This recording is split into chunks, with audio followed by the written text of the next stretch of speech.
Mornings, 6 to 8. We know why you're awake. Your child is about to get their driver's license. Levante's Auto School offers 1-week driving programs to help make sure your child stays safe and focused behind the wheel. 877 Drive Ed. Who's Ed? That's the number for Levante's Auto School. Learn to drive safely and efficiently. Visit one of our 5 locations throughout Massachusetts. Click Levante'sAutoSchool.com. Levante's Auto School shows you how to learn the rules and keep your cool. 877 Drive Ed. Who's Ed? That's the number for Levante's Auto School.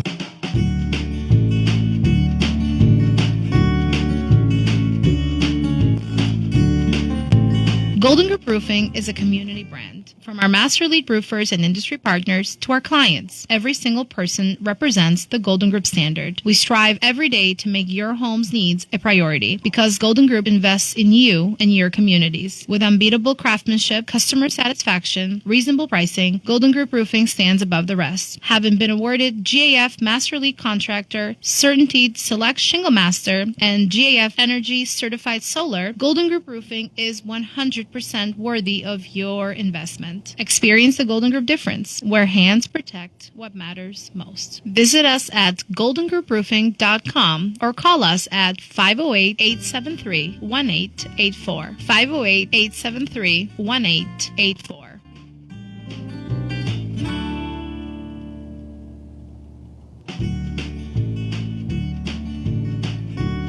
Hi, this is Brian Carpenter from One Worcester Homes. We're excited to offer the strongest buyer and seller representation throughout Worcester County and all the surrounding areas. Our agents are trained better and will look out for your best interest throughout the entire transaction. To reach out to One Worcester Homes, simply find us on Facebook, type in One Worcester Homes. We look forward to the opportunity to help you and your family in your home buying or selling transaction. And don't forget to join us the 4th Saturday of every month at 7:30 on Handling Change. The following is a paid program. The opinions are those of the host and guests, and not necessarily those of the station or its management.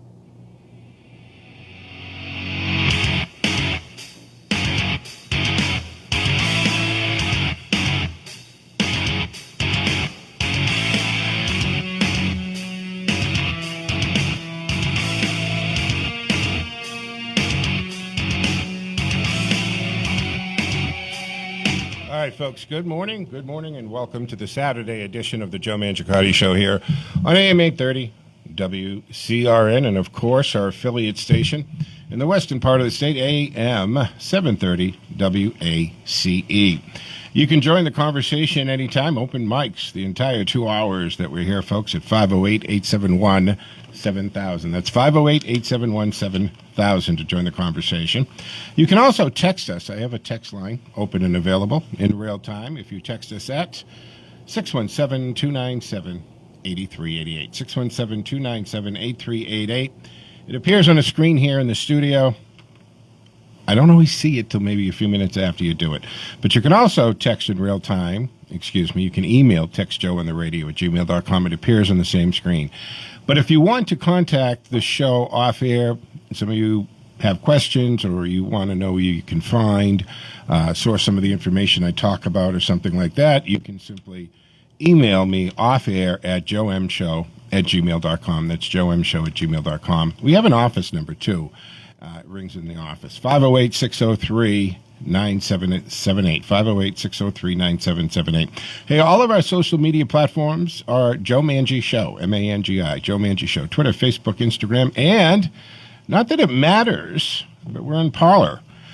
We'll talk a little bit about Parler in the entire big tech companies, the monopoly they have, silencing not just what they call hate speech or divisive speech, but it's a double dip for them. It's a double whammy because they get to silence and squash any competitors at the same time. It's pretty convenient for them. So you can also tell Alexa to play WCRN. She will do that. No problem. She'll just start playing it. And we're also streaming on our Facebook page, Joe Mangi Show. Again, M-A-N-G-I, Joe Mangi Show. So we're streaming real time. There's a camera pointed at the studio. That's fine, but it's the audio is streaming there, so that's what's important. You can get the audio. I'm actually solo today. No producer behind the glass. I'm behind the glass. So I'll be also answering your calls at the same time. This is just, I think, for this Saturday, too. I don't think it's next Saturday, folks, so we'll be back to normal Saturday operations. So bear with me if there's a little delay. But anyway, lines open and available at 508-871-7000. Now, joining us in hour 2 today, being the third Saturday, so this is the first third Saturday of 2021, and we'll be joined by Dr. Larry Fedewa, and he joined us actually right before 2021 hit, right? He was one of the last people to be a guest, but he usually joins us around the third Saturday of the month. So we'll be checking in with the good doctor, and I think I'm going to reserve conversation about Trumpism, America First, the Trump movement, and where does it go from here, and does it matter if Donald Trump's around? We see what they're trying to do right now to Donald Trump. I mean, they're trying to kill a corpse, a political corpse, right? They're kicking and stabbing, and a political corpse is, in essence, what's happening right now. All right, a couple of things that I wanted to touch on. I was watching the news, and I get this whole story about Charles Barkley. Now, we all know who Charles Barkley is, or we probably all know who he is, right? Huge star in the NBA, right? And he's part of the Inside the NBA panel talk show.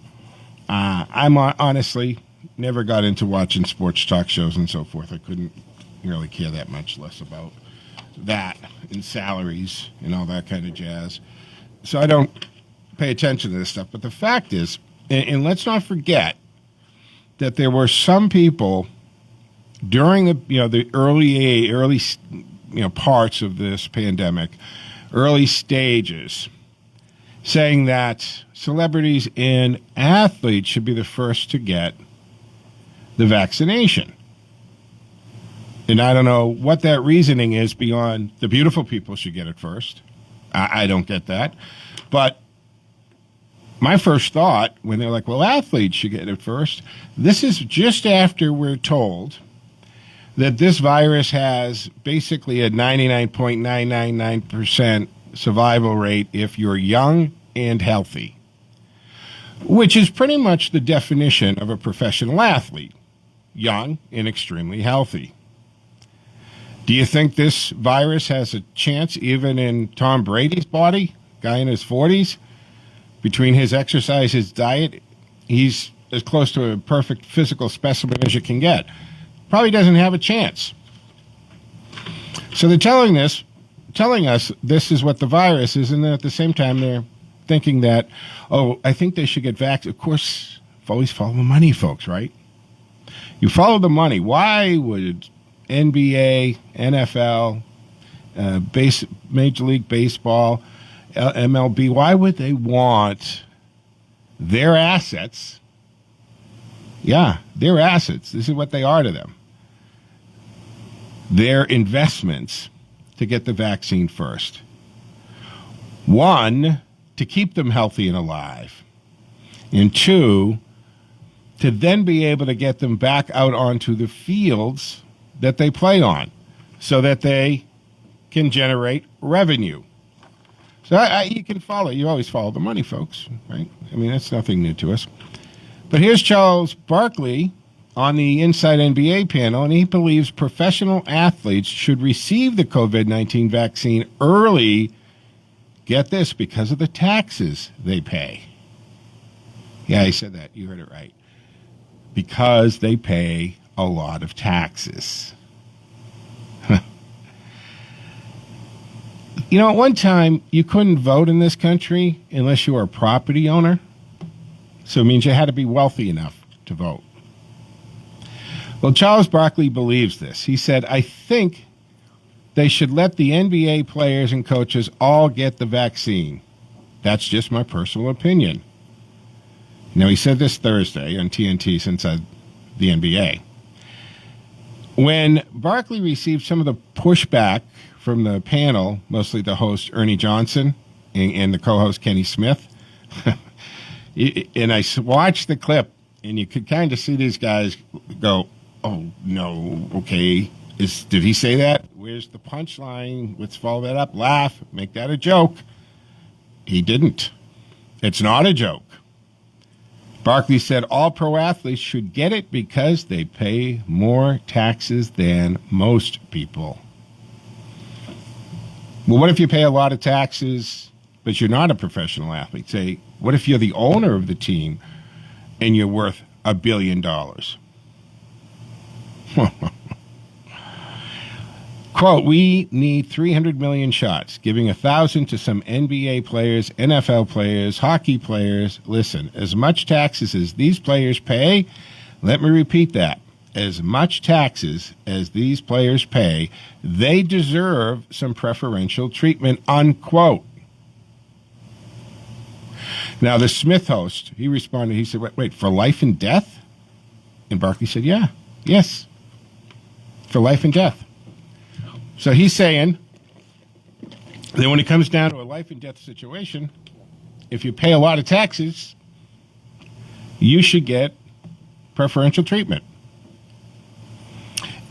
If we take that a little further, isn't that kind of the concern that conservatives usually voice when we start talking about universal health care? Because we know if the government is in charge of your health care and deciding, never mind the COVID-19 vaccination, but deciding on who gets insulin shots, who gets pain medicine, who gets life-saving drugs. Because it's rationed, right? It's going to be rationed. So this is a micro look at nationwide health care. Everybody needs this vaccine. There's a finite number right now. Yes, we're making more, but not fast enough. So it has to be decided who gets it first. And the Charles Barkleys of the world want it to be based on your perceived worth. Not just your worth in the money that you possess, but what you're paying in taxes, what your potential is to pay in taxes, and just whether or not you're an important person. That's the next step, wouldn't it be? We're worried about that. We're worried about the government being in charge of health care. Because at some point, they'll make the determination, just like we've heard governors talk about not vaccinating people that are too old. Right? So Smith attempted to argue with Barkley that income shouldn't play a role in the vaccine order, though Barkley insisted it would be a reward for paying more taxes. And he's serious, folks. This is serious thought process this guy's having. Some of the epidemiologists have suggested that getting the professional athletes the vaccine early could persuade the general public that the vaccine is safe. Seriously? That's not the argument. Seeing nurses and doctors and the elderly lady in the nursing home getting it kind of sends that signal, doesn't it? Why does it have to be a $30 million a year athlete? That's not going to make me think anything. Again, I also go back to they're young and healthy. Young and healthy people should be at the end of the line.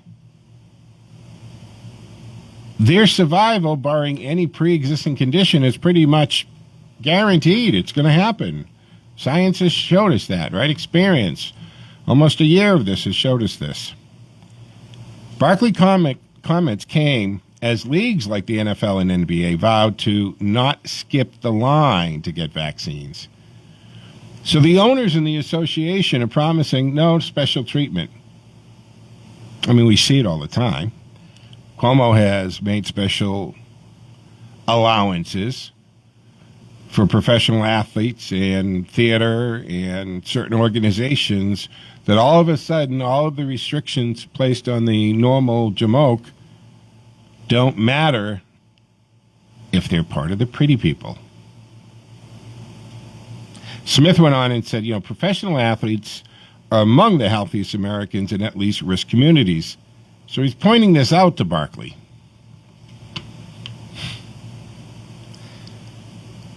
One of the tweets I saw from Shanu says Charles Barkley says pro athletes should jump to the line for COVID-19 vaccines because they pay more in taxes. Who's in line right now? Healthcare workers, police officers, firefighters, elderly citizens, people with medical conditions, to name a few. What say you? 508-871-7000, 508-871-7000. What say you on that? Who should get them? But where are you on the argument that pro athletes should jump the line because they pay more taxes? On that thought process, if we move it to who pays more taxes, now we're talking about who is valuable to the machine, who's valuable to the Beltway. The Beltway are always villainizing these wealthy people, are they not? And it's funny, right? Because the left, in case you're new to the show, when I say left, I don't mean Democrats. Right?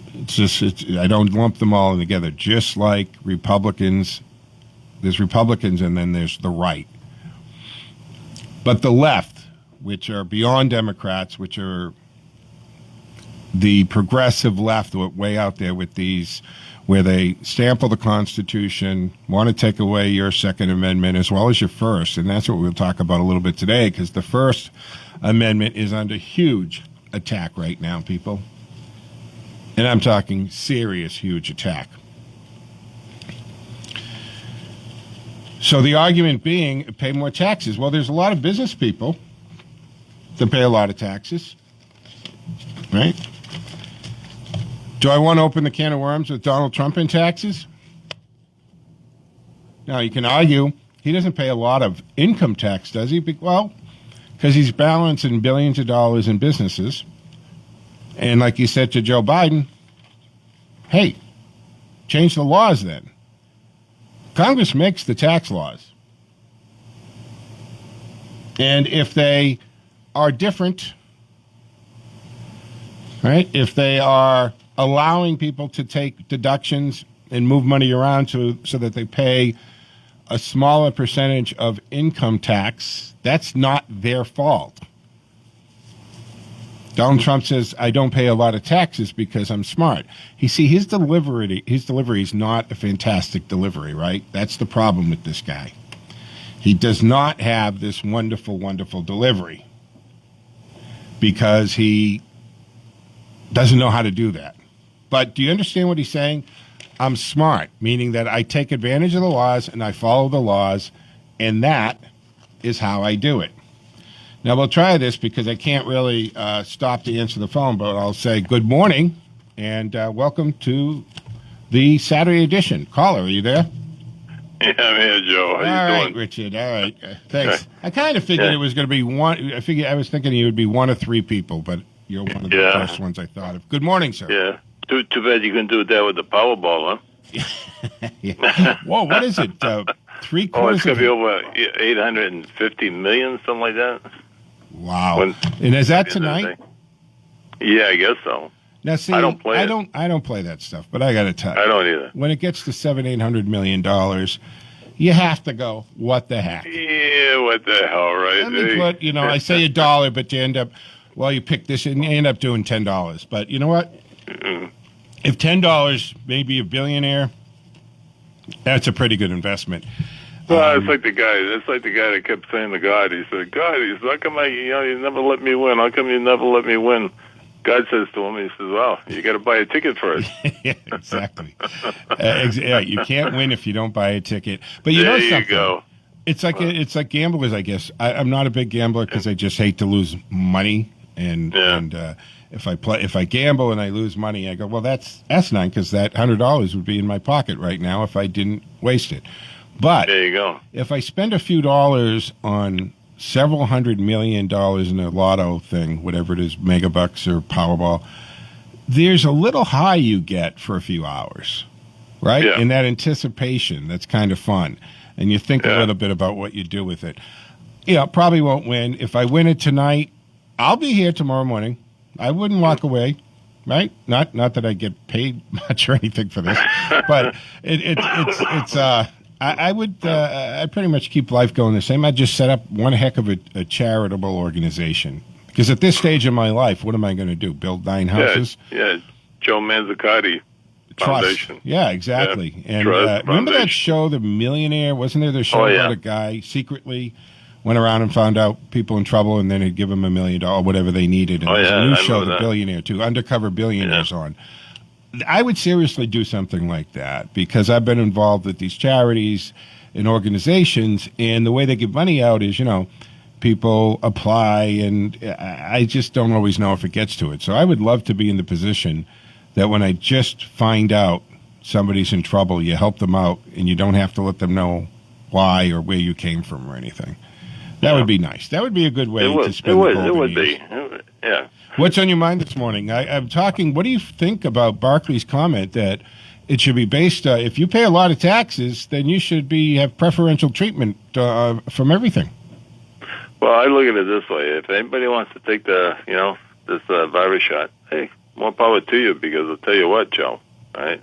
The patent on it is 06, 06, 06. 666. Now, listen. Here's the best part. One of the ingredients is called luciferius. I mean, don't take it from me now.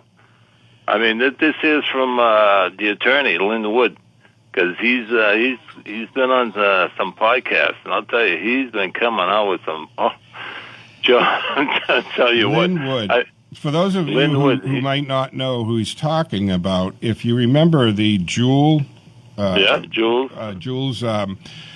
Olympic bombing in Georgia. He's the lawyer that ended up representing.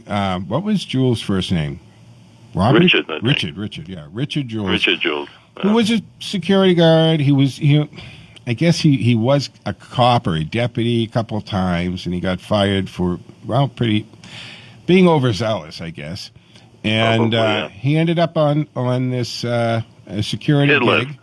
Yeah, and he saw the package. He did actually what he was supposed to do, and people rolled their eyes at him and all. And the first thing they did, folks, is they focused, and if you didn't watch the movie, go watch the movie. They got laser beam sight on this guy, and they decided he was a little weird, right? Yeah. Mama's boy type of thing. And they decided, he fits the profile. He's our guy. And it wasn't him. And Lynn Wood was the guy who defended him because he just knew him he used to clean up the office or something, right? So anyway, he's the only guy he knew. He called him. He defended him. It turns out it wasn't him, and that launched Lynn Wood kind of into some celebrity status as an attorney. So that's who we're talking about. So now he's on board with this. And he's also... he's on board with Trump all the way. Well, but he's also the jamoke that said, right, he started spreading the angle of attack being they tampered with the votes, they stuffed the ballot box, all that we heard. So, to show them, don't vote in the runoff in January. And I'm thinking... that sounds like guerrilla warfare stuff, like the other side starting that, right? Because how do you think that, what's your thought process there, that we're going to really show them, but we're not even going to vote at all and let you just hand you the election? Yeah. Because you don't even have to cheat now. If you tell all of the Republicans to stay home and don't vote out of some kind of protest, explain to me, like I'm a 5-year-old, how that makes sense. It really didn't, but the thing is, I think where he was coming from, he kind of figured that the election was rigged anyways, in Georgia. Yeah. So he's saying, why go out and vote when you already know that the election is rigged? And going back to your ticket thing, right? You can't win the election if you don't vote. Well, you can't win the lottery if you don't buy a ticket. There's certainly guaranteeing the loss of it. And one of those was razor thin. So, I mean, you could ask the question, Richard, right? How many people didn't vote because of Lynn Wood? Maybe that would have turned at least one of the Senate seats.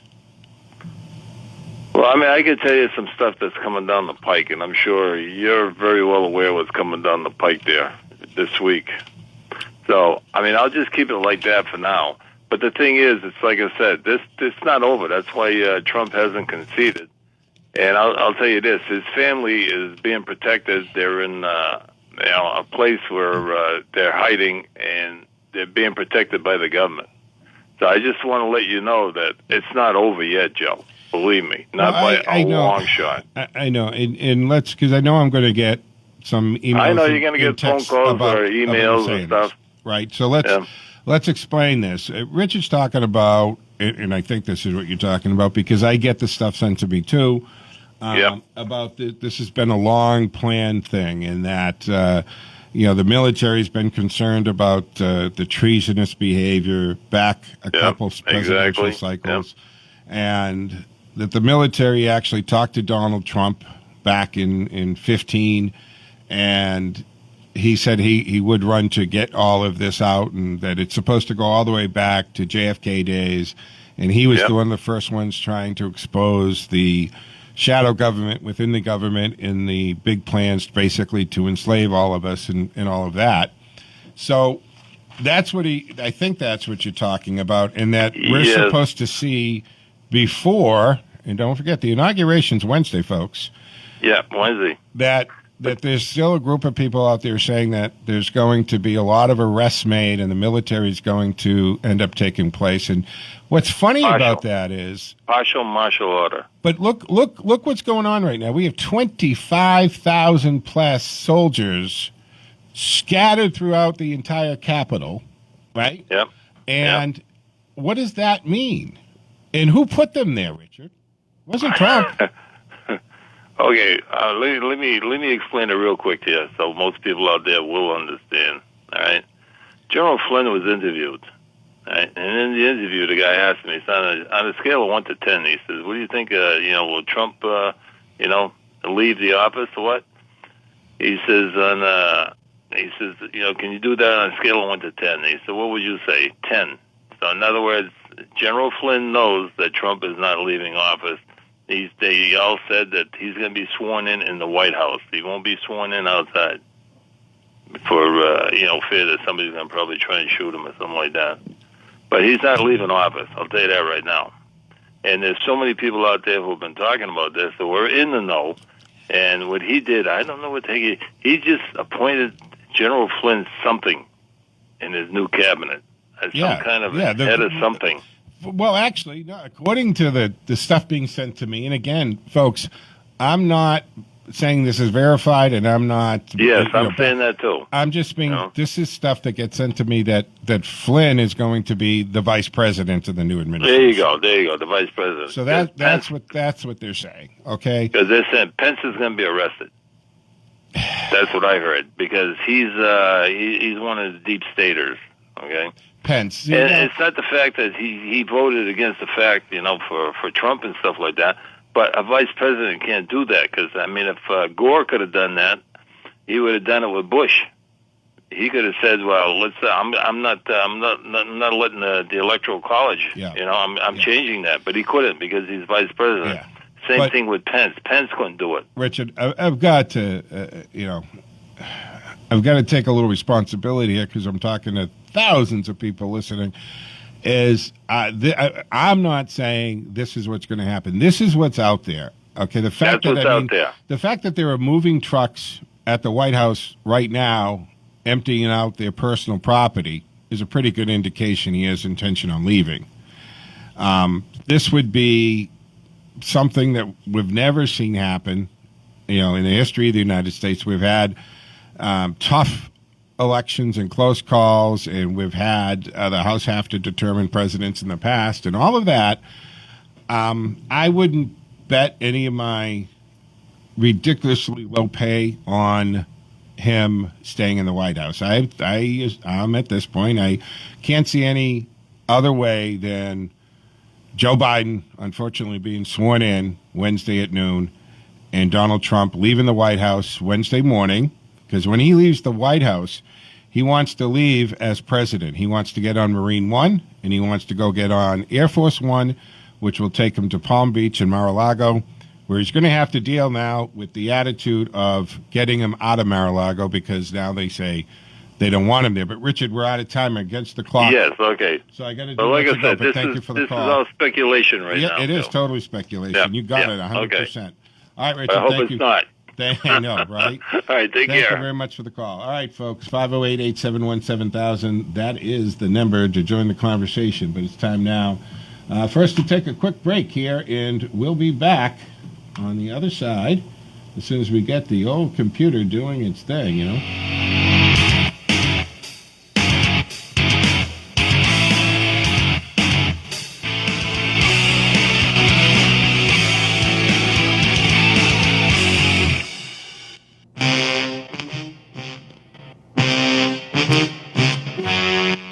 This is Sean Burke, President of the Licensed Private Detectives Association of Massachusetts, asking you to visit us at lpdam.org when you think you need a private investigator. Don't let your emotions negatively affect your future. Get your answers through a Massachusetts licensed private investigator. Get the facts without risking your credibility by unknowingly committing a criminal offense. You need a license to perform investigations in Massachusetts. What are some types of work that requires a license? Any type of surveillance, interviewing someone for a third party, background and asset checks are just a few examples. For more on this, visit us at lpdm.org and tune into AM 830 WCRN Sunday mornings at 7:30 for case files from the LPDM or anytime at lpdmcasefiles.com.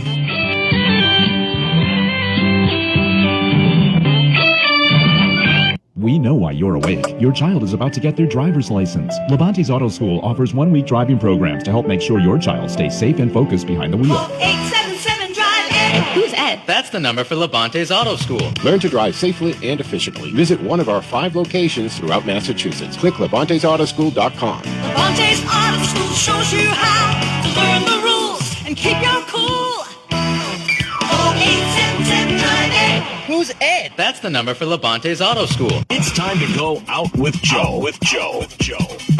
Welcome to this edition of Out with Joe. 2021 should be an interesting year. We're brought to you by Nothing Bun Cakes in White City Plaza in Shrewsbury. I'm Joe Mangiacotti. This week, we're going to take a look at what restaurants you need to pay attention to in 2021. See, traditionally at the end of the year, Restaurant Business publishes a sampling of emerging restaurants to watch in the new year. But 2020, of course, has not been like any other year. That's not saying there aren't concepts worth watching, as the pandemic does some Darwinian weeding out of restaurant business models. Investors are still finding growth concepts to put their money behind. Fast casual chicken chain Starboard received a $4 million cash infusion in December to fuel its growth across California. And in November, 83-unit Torchy's Tacos completed a new funding round, and health-focused, value-minded Every Table closed on a $16 million investment deal. But here are some other hot topics, restaurant operators should be paying attention to in 2021. The vaccine distribution. The reasons to pay attention to this are really a no-brainer. The sooner vaccines become widely administered, the sooner life will return to some version of normal. Dine-in suspensions and capacity caps will ease. Consumers will regain confidence in on-premise dining, and most likely pent-up demand for restaurant hospitality and social gatherings will spark a major boom with the industries. We might even see another roaring 20s. Widespread vaccinations will likely have another ripple effect. Restaurants will likely return to having a deep well of teenage employees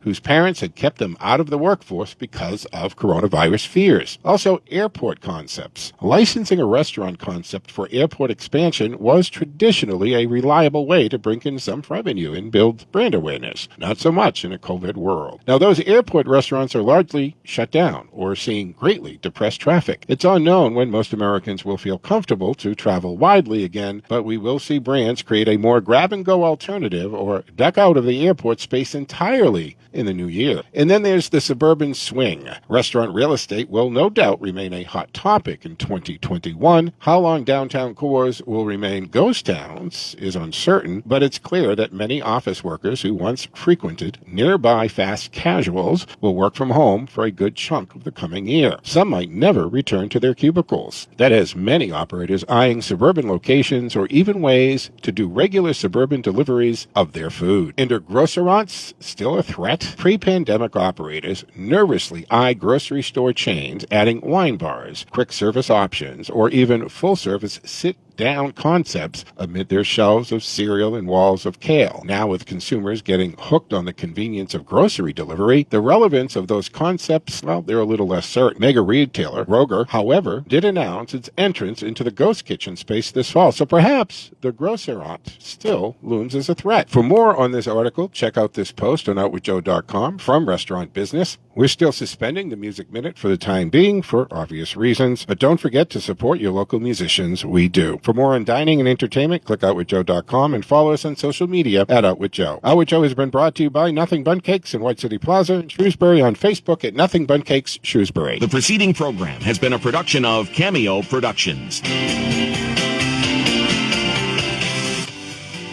Have you heard of the hottest new bakery around? I know you heard about it right here. My friend Al has opened Nothing Bundt Cake in the White City Plaza in Shrewsbury. Nothing Bundt Cake is a bakery chain and is locally owned and operated by my friend Al. They have bundt cakes ranging from bite-sized to tiered, plus platters, candles, and cards. For any occasion, function, or just to have around the house or office, stop by and check them out. Everything is baked from scratch and on site. Nothing beats a sweet surprise. And until you try one of Al's bundt cakes, you haven't tried a real bundt cake. Stop by and ask for Al. Tell him Joe told you to stop by. 98 Boston Turnpike, White City Plaza near Planet Fitness, Shrewsbury, and on Facebook as well, Nothing Bundt Cake Shrewsbury.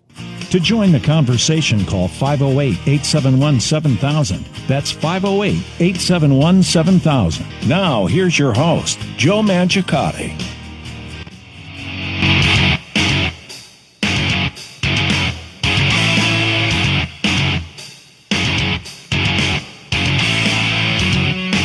All right, folks, welcome back to the second half of the first hour, the Saturday edition of the Joe Mangiacotti Show here on AM 830 WCRN, our flagship station. 50,000 watts of power coming your way. And, of course, we have our affiliate out in the western part of Massachusetts, AM 730 WACE. We're live streaming on the TuneIn app. If you punch in WCRN, you can take us anywhere on any of your devices. Real simple, including telling Alexa to play WCRN. She'll do that, no problem. And we're also streaming on our Facebook page. So if you go to Joe Mangi Show, M-A-N-G-I, Joe Mangi Show on Facebook, there is a camera in the studio. That's not really the issue. The issue is that the streaming is there. You've got the audio playing. So there are multiple ways to listen to the show. And don't forget that this is always posted up on SoundCloud as a podcast after the show. So you can go back to either JoeMangiShow.com or any of them, TJMShow.com. Even YourRightTalk.com is still part of the collective domains. And it'll bring you to the postings of past shows as well. All right, 508-871-7000 to join the conversation. That's 508-871-7000. Let's go to the phones because Scott's been waiting very patiently. Good morning, sir. Good morning, Mr. Mangiacotti. How are you? I am well. I'm solo here, Scott. So it's running the board and answering the phone all by myself. I'm such a big boy now. I hope your screener comes back next Saturday morning. Oh yeah, it's just Jazz usually was in on Saturday. She'll be doing more work during the week, so we'll be bringing back one of the past excellent producers that we've had is going to come back to the Saturdays with me. All right. Glad to hear that. I want to just say that instead of persecuting Donald Trump and going after this man, he has been persecuted more and maligned more than any other president of the United States. Oh, absolutely. Why doesn't the FBI and the Homeland Security, instead of persecuting and prosecuting these courageous protesters, I'm not condoning their violence, but their aims I support 100%. Why don't they go after George Soros? You don't hear Soros, and the reason why you don't is because the left is hiding them. When the right does something, they get persecuted.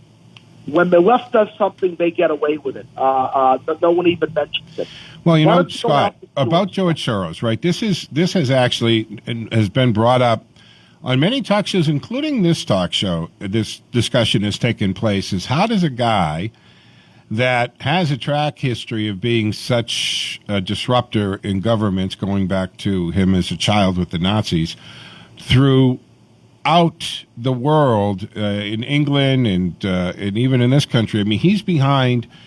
I shouldn't say. See, the way that makes it sound like a conspiracy. He's not behind, but his organization and his money has been put to put a lot of these DAs, right, the district attorneys and AGs and state government people in office, making sure that people like-minded are in these positions, and we see how that affects, right? Because this past year, what did we see happen? We saw district attorneys and state AGs say there's going to be no bail, and we're not going to prosecute for stealing if it's under a certain amount of money, and I'm going to elect not to prosecute certain cases because it's systemic racism. So he's been filling various levels of government positions by backing them with money. I mean, that's folks. Money is the valve that runs politics, right? You want your politics to go or the political landscape to go your way. You open the valve a little more. That means you dump a little more money into it to get people to win offices, right? So it's been called for to arrest George Soros in the past, but just like I would say when they called to arrest Mike Pence, Den Crenshaw, and Donald Trump, on what charge specifically would you say George Soros should be arrested and then convicted on? This is what he should be. You can't. I know the law is very specific, and you got to have evidence. If you don't, they throw it out, and you can't go by hearsay and whatever. But this is what you can do that a smart lawyer could put him away. Number one, Antifa and Black Lives Matter. He's bankrolled. They can find the paper trail, I'm sure. And his followers have committed a lot of mayhem and violence. And by the way, the Capitol on January 6th, what about Antifa? People deliberately looking like MAGA people, tried it so that they take the rap. It's so rotten. So you asked me a question. I'm sure a smart lawyer could piece together evidence that Mr. Soros, bankrolling Antifa and Black Lives Matter, the Confederate statues, movement, other nefarious things. In England alone, he should have been prosecuted for shorting the English pound, but that was British law, not American law. They should be able to put him away on something. But it seems all they want to do is put Donald Trump away on something. Let me ask you this. A legal case where they can physically put George Soros away, or you think he can beat the rap? Your call went a little wonky there for a second. I got the end part of it, but just repeat what you just said, and I'm sure the listeners lost it too. Do you think there's enough evidence to put George Soros away with the Antifa, Black Lives Matter? Well, let's put it this way. I think that there's more evidence and stronger ties between George Soros and some bad actors than there is between Donald Trump and bad actors.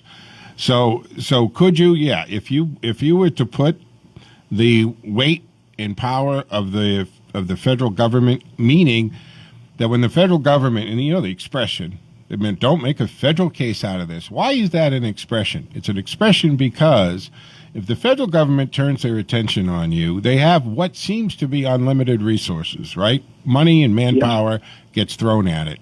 And then what happens is once in office, and it doesn't matter whether it's the Attorney General's office or the DA's office, the local prosecutor, once they've invested some time and energy into you, then somebody further up the food chain is going to say, hey, where is that case? Well, we've got this and that, but we're not ready. Well, get ready. Go get it. We've already spent X amount of dollars of manpower on this. You better have something to show for it. So they throw more money and manpower, and eventually they're going to get something, and sometimes they got to settle for what they can get. If we look at what they did to Roger Stone, Sean, you're seeing they decided to arrest him and figured it out later, right? They set him up. Comey admitted that they took advantage of the neophyte situation at the White House. circumvented normal procedures and went on a fishing expedition. But they knew they needed to get rid of this guy, Flynn that is, because he knew where all the bodies are buried. And one of his first acts was going to be revamping the intelligence agencies of the United States government, and nobody wanted him to start doing that. Yeah, I they believe it. So they went after him. They had to get rid of him. I mean, it plays into the scenario that Richard made reference to a little while ago about, the whole big plan here. But again, that's sometimes people come up with stories to fit events, opposed to the events fitting the plan. And I don't know if that made sense to you all, but I want to just say one thing, if I can, before you. What George Soros is doing is I think this is the proper analogy. Is in 1917 the Tsar was overthrown, his family was murdered, and the Bolsheviks. People who know the history, the Bolsheviks came to power. What I'm saying is that George Soros is an international Jewish communist banker and See, Scott, international Jewish banker. I know you're going to say, why do I say that? Because he wants to make this country in the image of Russia, destroy this country's democracy, turn into a communist nation. And what you're seeing now is suppression of speech, destruction of our institutions, and that's why I find this so alarming, Mr. Mangiacotti. Yeah. I find it very very, very creepy and eerily close to Tsarist Russia in 1917. And I am afraid that we're going to, we're going to become a full-blown communist country very, very soon. Absolutely. Scott, thank you very much for the call. I greatly appreciate it. But, yeah, that is the fear of many, many people, is that's what's happening. I mean, Donald Trump he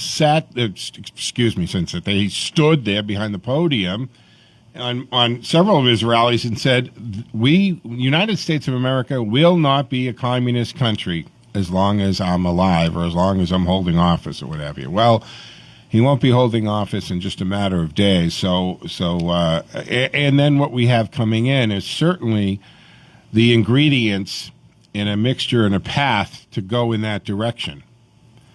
It's been, again, when I bring a lot of these things up, it's not that I am telling you this is how it is. But this is the conversations that are out there, and these are some of the things that people actually believe. And sometimes, even when they're outlandish and they seem a little far out there, sometimes there's a kernel of truth to it. And you've got to pay attention and try to shift through what parts are true, what parts are wishful thinking, what part is just completely conspiracy theorist stuff. And what does it mean? So things like what's been going on with the pandemic, the mask issue, right? This has always been this huge debate. Is it really that effective? Do we really need to wear the masks to the degree that some think we should? I drive around and I see people all by themselves in the car with the mask on. And I'm thinking, what is wrong with you? Actually, probably doing more damage by breathing in your own carbon dioxide and take the mask off if you're alone. If you're walking across a parking lot and there isn't anybody for 50, 60 feet, do you need the mask on? If you're by yourself walking the dog down the street all by yourself, do you need to have the mask on? So what is it? Is this partly conditioning us for something? Are you going to wear the mask in your home? Look, another funny thing is, I don't know if you saw this clip, right, when they were on the day of the impeachment, which I haven't talked about yet, but who's the rep from Rhode Island, right? He's a big mask proponent. All of a sudden, right, all of these jamokes in Congress become scientists overnight. And he's sitting there in the background while his colleague is speaking, and he has to sneeze. He has a mask on. He pulls the mask down. He sneezes into his hand, and you could tell it was a big sneeze. And then he kind of puts it down to wipe it on his pants, and he puts the mask back on. What a genius. The whole purpose of the mask, you jamoke, is to stop germs from spreading. You know that when you sneeze, the germs and what comes out can travel 30 feet a second and can stay in the air for up to 20 minutes? That's why you have the mask. And if you have one of those wet sneezes, remove the mask and put the spare one on and go wash your hands. 508-871-7000 to join the conversation. Lines are open and available. 508-871-7000 to join the conversation. All right, David Coslini, that's who it is. Thank you. A texter just sent it in. I knew it was a fellow Italian with an I at the end of it, and I couldn't recall it. I appreciate it. David Coslini. Yeah, it's easy to go see. And when you're watching this thing, you're like, did he just do that? Did he just do what it looks like he did? All right. So cancel culture is continually at it again, right? Now we have students at Harvard University in Cambridge, Massachusetts, getting up a petition. Now, let's point out, folks, anybody can get a petition going, right? You don't have to go through some kind of panel on the merit of the petition. Anybody can start a petition, right? Just like you can sue anybody, doesn't mean you'll get anywhere. You might not even get by the first step of a judge deciding that you have a case, but the point is anybody can go through the process and anybody can start a petition. But the point is, they started a petition that they want to take back the diplomas of people who graduated Harvard, including Crenshaw and the White House press, Kelly. Why do I draw a blank on it? The very intelligent, articulate press secretary. They want to remove their diplomas, take them back, because they don't like their positions and they don't like their speech. All perfectly legal, all within their rights, all within the First Amendment rights, but they don't like it. So they're starting a petition that they should take this back. And let's not forget that we have members of Congress wanting to start lists of people who not just worked in the Trump administration, but had anything to do with them or ever publicly endorsed or spoke in their favor from ever holding a job or being on a board. They want to ruin their lives, not just Donald Trump's life or Donald Trump and his family, but anybody in the Trump sphere. The whole concept of this is disgusting to me, and it's also I don't go along with shutting down businesses either because you don't like Kaylee McEnany. Thank you.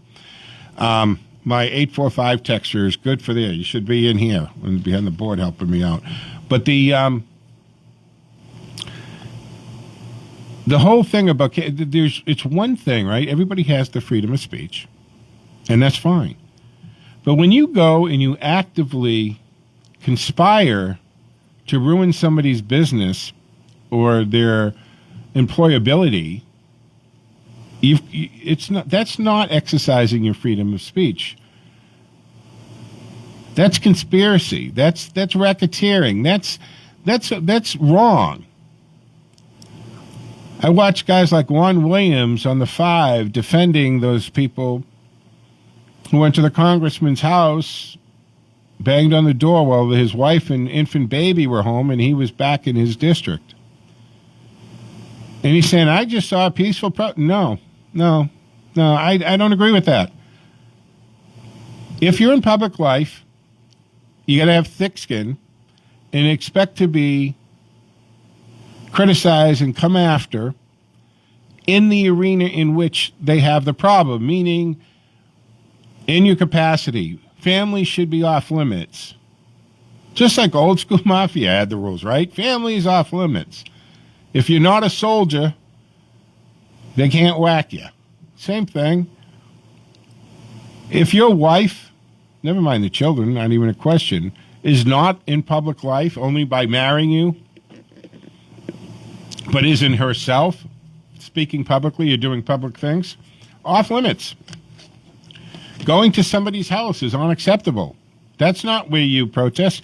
That woman was scared. She has a newborn baby. Wrong.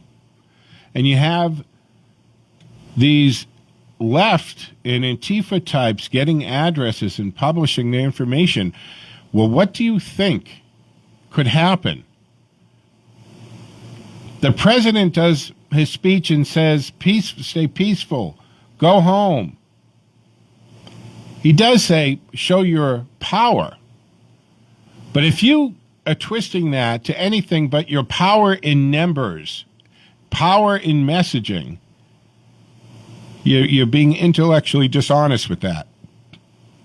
He didn't say go fight. He didn't say go tear down the Capitol. He didn't say any of that. You know, when the whole impeachment came up, it didn't.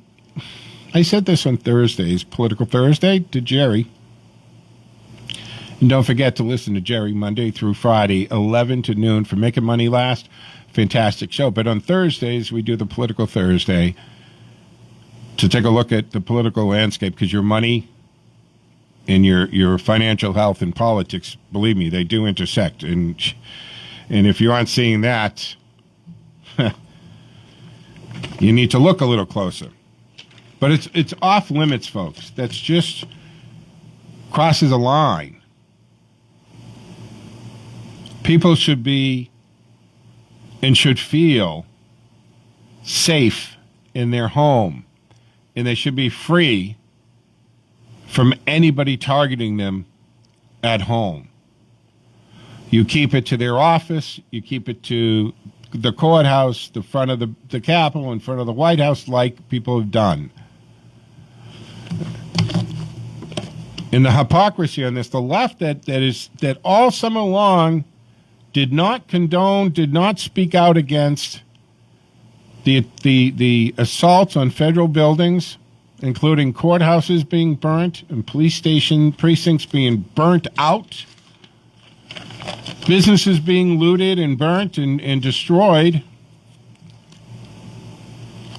And now they're so disgusted with what went on. Look, we're going to take a break in a few minutes, and then we'll come back with Dr. Larry. But I have a stack of stories and stuff that I wanted to get to. And the NRA, right, National Rifle Association, look, they've filed for bankruptcy, Chapter 11, and they're intending to relocate from New York, which you're going to wonder, why were they in New York anyway? Why is any business in New York? I mean, if you're not doing New York business, why would you be there? They seem to hate businesses except for their money, and they're loaded with regulations. Well, the organization announced yesterday, so Executive Vice President Wayne LaPierre, we know that name, right, made the announcement on their website saying the group is dumping New York and moving to Texas to be, quote, free from toxic political environment of New York, unquote. All right. It's going to continue to ensure its success as the nation's leading advocate for constitutional freedom from the toxic political environment. The plan can be summed up quite simply: we are dumping New York. Now, the NRA listed their assets and liabilities as much as $500 million each, according to Bloomberg News. And they said that they'll continue on confronting anti-gun, anti-self-defense, and anti-hunting activities and promoting constitutional advocacy that helps law-abiding Americans. Our work will continue as it always has. No major changes are expected to the NRA's operation or workforce. So they're moving to Texas, folks. But look, there's a lot of businesses relocating. We're going to have to take a break here for 7 o'clock. When we come back on the other side, we're going to be with Dr. Larry, and we'll talk to him really about the Trump movement and the Trump organization. 508-871-7000 to join the conversation. Lines are open during Dr. Larry's segment, so he takes your calls as well as I do, and we're happy to do that. So when we come back on the other side, Dr. Larry will be with us, and we'll continue to talk politics here on the Joe Mangiacotti Show on AM 830 WCRN, full service radio.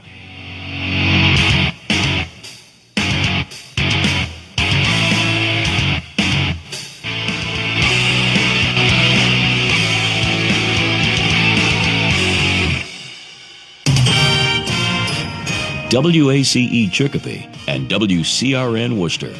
7 o'clock. Hey folks, Joe Mangiacotti from the Joe Mangiacotti Show on AM 830 WCRN. Reminding you, talk radio is the immune system to the partisan, bias, political rhetoric attacking us on a daily basis. Get inoculated. The Joe Mangiacotti Show is your vaccine. Join me weekend mornings, 6 to 8.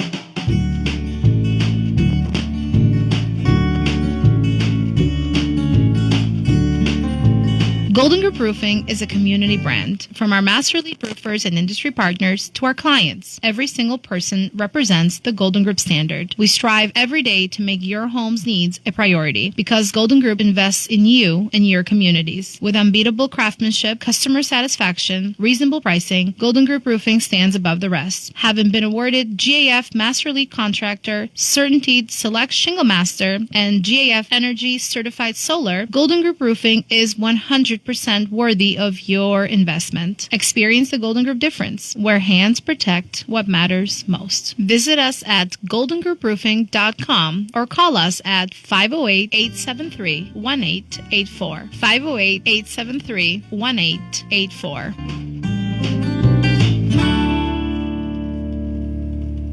I want to tell you what Cantiani Insurance has been able to do for me and Teddy. We stopped in to see Paul Sr. and the great staff at 318 Plantation Street. They've been handling my car and business insurance for years. Teddy was making his way around the office, and they let me know. They now offer pet insurance. For a fraction of what one visit to the vet was for Teddy, they could cover him for a whole year. I know you treat your furry family members like any other family member, and as well as I do Teddy. The professional staff at Cantiani's has been providing courteous service for over 40 years with integrity and personalized service, making sure that your insurance actually protects you and your family. With 2 locations, the 318 Plantation Street in Worcester and East Douglas Insurance Agency, located at 306 Main Street in Douglas. For home, auto, business insurance, and now pet insurance, click CantianiAgency.com or call 508-791-2088. 508-791-2088. So are you tired of being tired? Well, then it's time to get the tea. Hey, it's Lisa here to tell you about this all-natural, all-organic tea I've been drinking that has had great results for over 20 years. It's called Life Change Tea, and it's specially formulated to help detoxify and cleanse your kidneys, liver, colon, and blood all at once. The colon is one of the most ignored organs in the human body. The faster that waste is eliminated from the body, the less time that waste sits in our intestines, spreading toxins to our bloodstream. This tea helps cleanse chemicals caused by outside intruders from our entire digestive system. And get this, weight loss can be a side effect. And with continued use of the tea, you can experience clearer, healthier, younger looking skin, increased energy, and a happier outlook on life. So if you're tired of being tired, get the Life Change Tea at getthetea.com. That's getthetea.com. And like me, you'll be glad you did.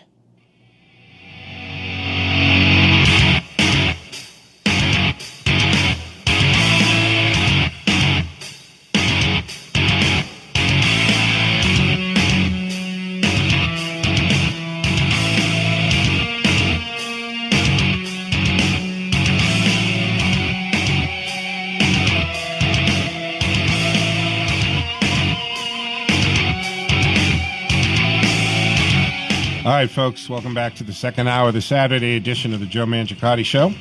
Dr. Larry Federwell will be joining us shortly. He's going to call back in a few minutes, and when he does, we'll take that call, and we'll go from there. I told you we're going to concentrate a little bit when the good doctor is on about Trumpism and the movement, America First, that kind of thing, and we'll take it from there. But 508-871-7000 to join the conversation, 508-871-7000. And our text line is up and operating, as 845 certainly knows. It's 617-297-8388, 617-297-8388 to join the conversation. So before the break, I was saying, so National Rifle Association, Chapter 11, get out of New York, go to Texas, and continue doing their good work. Now, we've also got members of Congress who are saying that the NRA, among other organizations, should be declared domestic terrorists, and they shouldn't be allowed to. So you see a pattern here, folks? You're seeing a pattern of everybody who doesn't think the same way as the ultra-left does should, in fact, be silenced and put away with. 508-871-7000. I think the doctor's joining us. Dr. Larry Fedawar, are you there, sir? Dr. Larry, do we have you? Dr. Larry, are you there, sir? Good morning. I thought we had Dr. Larry. No, you got Mark. Oh, Mark. Okay, I'm sorry, Mark. Thank you for speaking up. That's fine. 508-871-7000. I didn't know what the heck was going on. No, you didn't. I'm solo today, so I Larry. I can't do the screening. I thought that you would have been Dr. Larry. But anyway, Mark, good morning, sir. You look marvelous. I don't feel marvelous when I turn on the TV and see what's going on in this country. I know, right? Right. Tell me what's. I feel like I'm living in a Twilight Zone. Doesn't it though? Yeah. We've got. I turn on the local media, which is always SUCKED, and holy mackerel! I mean, they're not only running the same stories, they even have the same heading for the same stories. It's absolutely incredible. They're like hogs, they're all feeding out of the same trough. It's absolutely incredible. Yeah, when the hive mentality kicks in, Mark, right? It's like I brought this up last month because I was curious, and I wanted to ask our Democrat member of the legislature, do you guys have a website? Maybe it's on the dark web or something, or do you get a text? Yeah, they do. Like, do you go find out what your talking points are today and what is the verbiage that you're supposed to use? Because all of a sudden, in unison, all of the far left people start using the same little turn of phrase. I'll make it for your audience. I know you know what's going on, right? I turned on 25 yesterday morning. All right. The lead story is in big letters on the TV. Capital chaos. That's 25. Mm-hmm. For some reason, I couldn't stand the depth of their BS. You know, all of this is propaganda. That's what we're watching now. You might as well be watching Pravda or Izvestia back in the old Soviet Union. Yeah. Okay? So I go to Channel 7. I turn on the, with the clicker, I go to Channel 7. What's the lead story? Capital chaos. Same lead story. The words capital chaos behind the two ding-dongs sitting at the desk. I go to Channel 4, same thing. So 25/4/7, they get the two people sitting at the desk, and the lettering in the background says capital chaos. 25/7/4. You think you're telling me that these people are not being coordinated? Right. Right. No. That's scary. That's scary. Yeah. Well, every once in a while, right, whether it's like Tucker Carlson or somebody will go ahead and they put together the montage and they take the anchors all across the country, not in the same market, right? You know this, right? It's Tennessee, L.A., New York, Minneapolis, it doesn't matter. And they put it together and they all have almost verbatim the opening sentence, the opening line of a story. It's the same. and you're like, look, statistically, it's impossible that 25 anchors or news people write the exact same opening stupid joke or whatever. So they're doing a rip and read.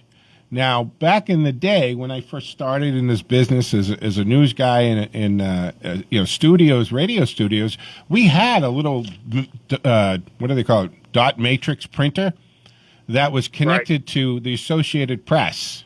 And that really was what happened. It would go. What, the CIA? Yeah.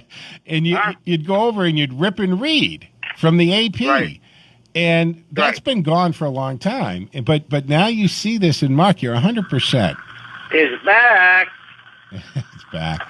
I gotta tell you, I don't know how they're all doing it, but I understand what you're saying. We all notice it, or we should notice it, that we see this happening, and we got to wonder what the story is on that. All right, Mark. Anything else? Wait a minute. The last thing I want to bring up is this. Okay, I'll make it brief. You're going to have 21,000 troops. They're estimating at the DC at the inauguration. 21,000 troops.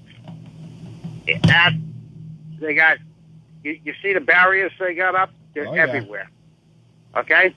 Concertina wire on the top, 21,000 troops. You got more troops now in Washington, D.C. than you got in Afghanistan and Iraq combined. You know that? Yep. Yeah. It's crazy. Who are they afraid of? Who are they afraid of there? The Taliban, or are they afraid of us? I don't know. That's the thing is, who put those in place? Who ordered the 21,000 troops to be there? It wasn't Trump. Yeah. Trump is a ruptured duck. He's sitting alone in his office. He's got military attachés because it's under the Constitution. He's required to have them, but other than that, everybody else is gone. So he ain't calling the shots. Who's calling the shots with the military? Well, I have no idea. Do you? Exactly, and that's the point I was making. Have a good one, man. Thank you very much. And that's the point I was making is you've got the conspiracy theorists all saying that we're going to have this insurrection declared in the military, but it's not Trump who dumped 25,000 soldiers into the Capitol. Not Trump. 508-871-7000. We'll take a gamble here. Good morning. Welcome. Is this Tyler or Dr. Larry? Actually, it's Dr. Tyler. How are you, Counselor Mangiacotti? I haven't said Mangiacotti in 10 years, and boy, is it good to hear your voice of reason. How are you, bud? I am well. Mangiacotti. You got to get the Mangiacotti. Mangiacotti. Yes, sir. Joe, like Rob Emanuel said, you never let a good crisis/tragedy go to waste. And like we've learned from ex-CIA and the stinging ex-CIA, if there isn't a tragedy, you create meaningful opposition and milk it and drain it. And, this is historically significant. Right now, it's hee, ha, ha, like Mark said. They're back. And when you look at this objectively, which the mainstream press doesn't, and I have to be honest with you, the mainstream press has been feeding me details. This is called framing a salacious puff. And you don't really let the facts get in the way. This is one of my few favorite lines.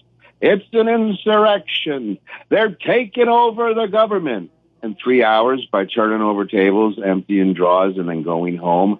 Well, that's just not possible. If you want to see a coup or an insurrection, look overseas when they come in with guns and the military. And unfortunately, that's an insurrection and a coup. This was a clown circus created. And here's the next best part. President Trump, when they showed up, said, hey, we're of the law. Please don't break the law. When he realized they had broken in, he said, please go home. And the next day he said, this is not what represents us, and you're going to be prosecuted. He's crazy. He's mentally unstable. Article 25, he's got his hand on the button. He's unstable. Well, they're unstable, and they've been hammering, smashing, and trying to destroy him from before he even got elected with salacious stories. The first impeachment, which showed up no evidence of cheating in direct correlation to him. But we came out with a search warrant looking for financial fraud and said he paid off a hooker. Wow, can we get more juvenile delinquent? And then continue to block, trick, and ignore him throughout his tenure. I wouldn't have known that he broke up the Iran deal, which is surplus weapons for war to manipulate the oil market.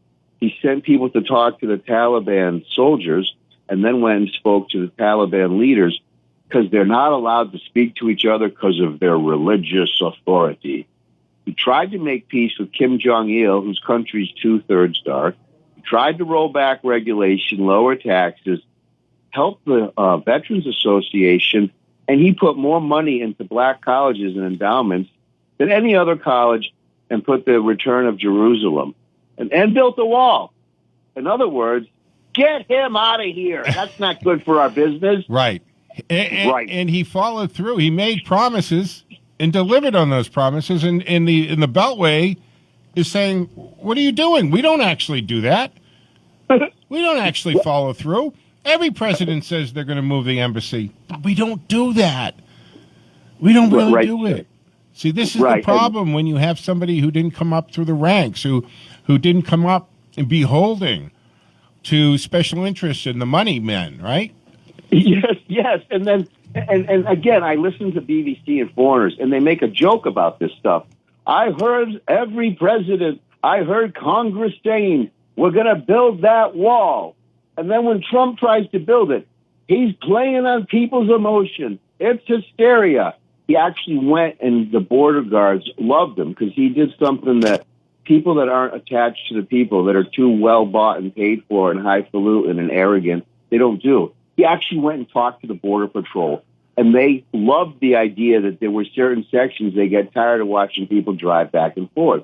But when they say for decades they'll build the wall, when they say for decades they'll have gun reform, when they say for decades they're going to help immigration and tax reform, but don't do it, it's placating and pacifying the people.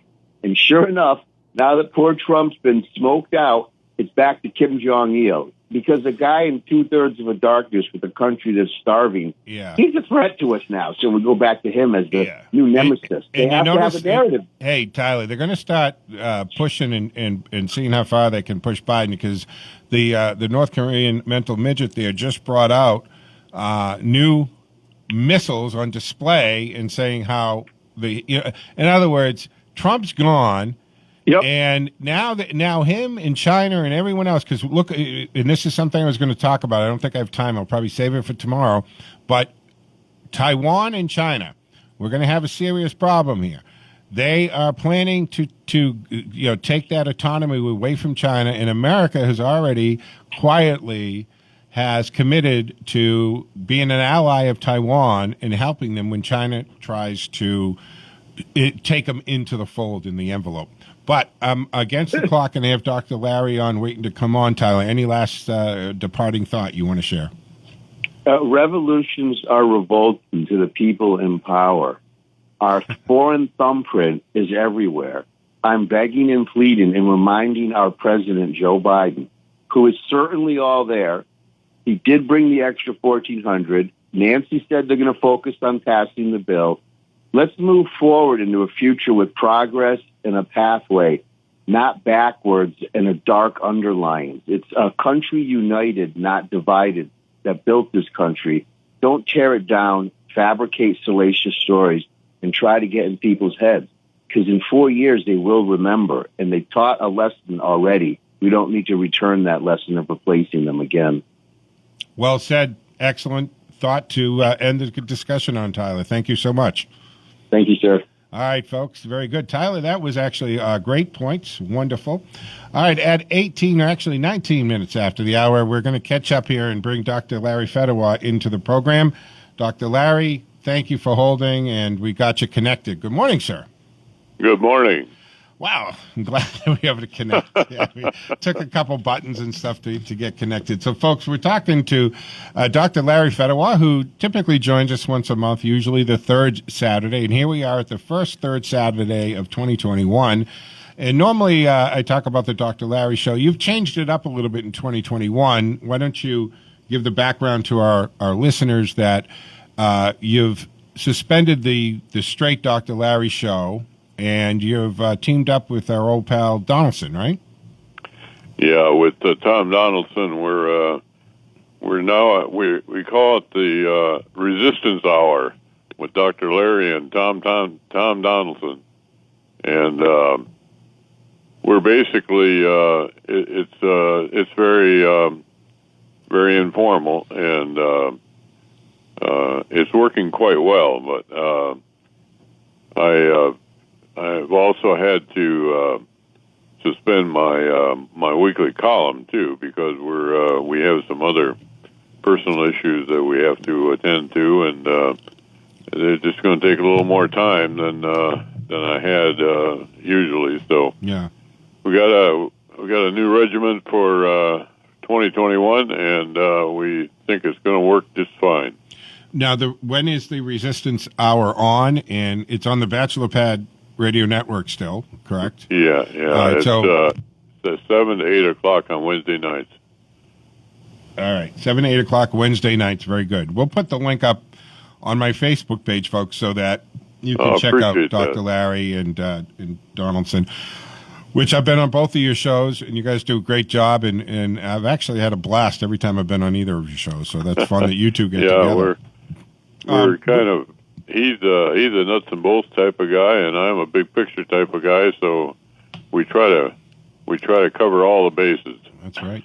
Good compliment to each other. A little synergism always helps the situation. So we've covered a lot of things, talked about a lot of things before you joined us. Everything from Charles Barkley saying that professional athletes should be first in line, get preferential treatment because, hey, you know what? They pay a lot of taxes. So they should jump the line and get preferential treatment. So, does that mean just the athletes that pay a lot of? Well, what about the billionaires like Donald Trump? Do they also get preferential treatment? Are we going to start rationing all health care based on how much you pay in taxes? Well, that's a slippery slope we'd hate to see the country go down. Yeah, that's for sure. And then, of course, NRA filed bankruptcy, and they're going to move to Texas out of New York. But what I promised our listeners that you and I were going to get into is the bigger picture of Trumpism, America First, and the movement. And I think that's what we're going to get into. Isn't that what we wanted to do? Right. We have a double phenomenon here. We have Mr. Trump himself personally as an individual, and then we also have what I call the Trump doctrine, which is both domestic and foreign policy. It's the America First with bringing the supply chain back home, energy independence. On the domestic front, lower taxes, lower, and so on. I mean, the whole list of things that we've done to create this great economy. And then on the foreign policy, it's America First in the sense that we're getting straight with our NATO partners. We're treating China and particularly China like in a very realistic way. After they have been stealing our technology for 2 generations, et cetera, et cetera. So the real issue now for me is, will the Trump doctrine remain a viable political position in public dialogue now for the next few years? Because it's pretty clear that the what I call the unholy alliance of the deep state and the Democrat Party and multi-millionaire billionaires and so on, all these people are against the Trump doctrine. So the big question is it going to survive? And if so, who's going to lead it, and how are we going to do that? Is it still going to be around in 2 years when we vote for a new Congress? Those are all the kind of questions that a lot of people are starting to ask. Well, I think part of what we see going on right now is the decimation of not just Trump. I mean, they're kicking a political corpse right now. And they want to not just destroy his presidency, they want to destroy him, his family, and now everybody ever connected with him, right? We have the petition at Harvard where they want to take back the degrees and diplomas of those graduates who earned those degrees and diplomas because they were part of, or they functioned within the Trump sphere. We have businesses, they're going after his businesses. You got New York canceling all kinds of contracts, which could end up resulting in $30 million to New York taxpayers because the contracts don't have a loophole in it that say if we don't like you because of your politics later, we get to cancel. So and I'm pretty sure that Donald Trump has a lot of cancellation clauses in his contracts, right? I mean, you know what I mean. He's hasn't been in business this long and become worth several $1 billion by not covering or not having decent contracts. So they're going after all of this, and I can only think that part of it is to destroy the America First movement, the Trumpism. Oh, clearly. To destroy anybody who supported, and you can support Donald Trump policies because, quite frankly, they're common sense, healthy, good policies. Look what they did in just 4 years for this country.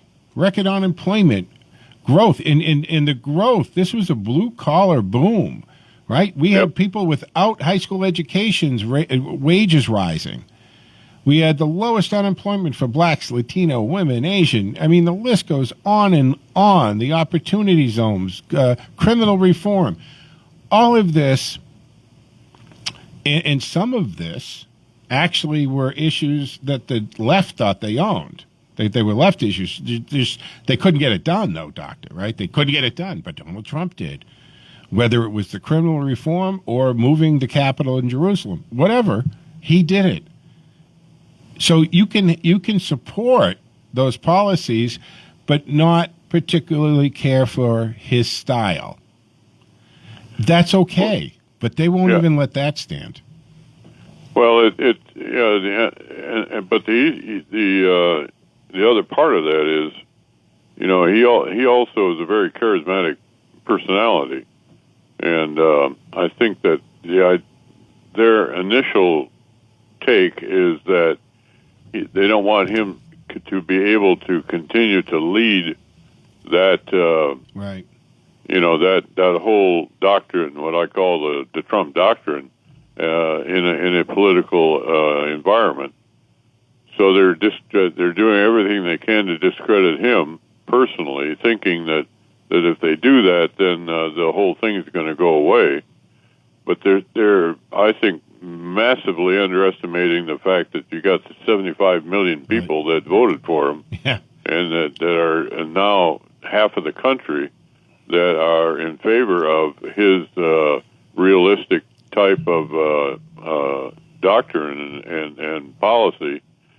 And the other piece of that is, if they keep on pushing, there are a lot of good, just ordinary American people that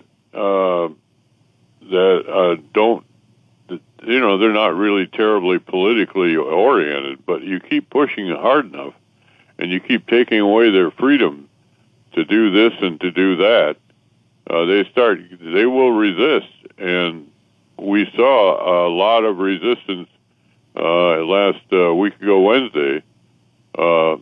It was not an insurrection because nobody was armed. They didn't have any guns, but you could see that you can't push the Americans too far, or else they will get their guns. Yeah. I think we're on the cusp of a really potentially very difficult time, and you can almost see a civil war coming down the road.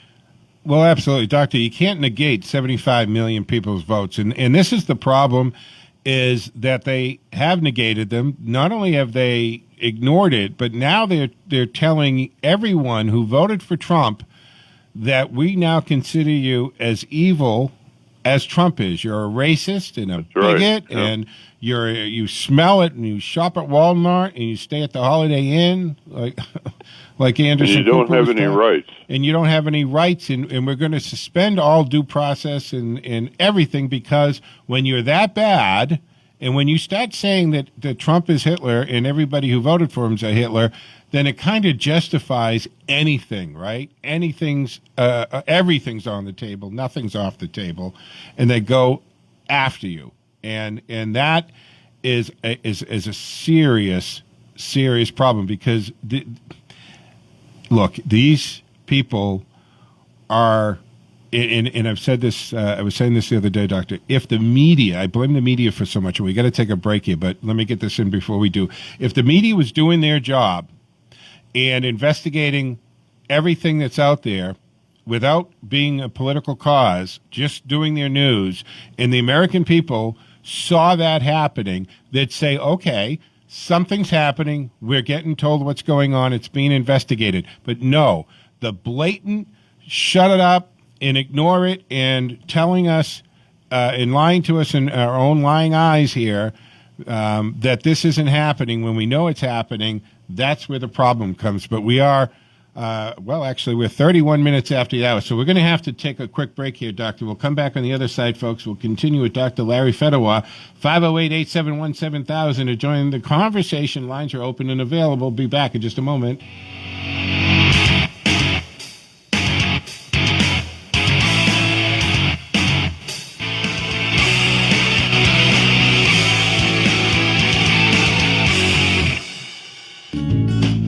Good morning and welcome to Handling Change from the Cantiani Insurance Studios. I'm Joe Mangiacotti, and Golden Group Roofing joins us this week, maintaining your home, weighing price versus experience, and professionalism, all while understanding how to enter into contracts is what is really important.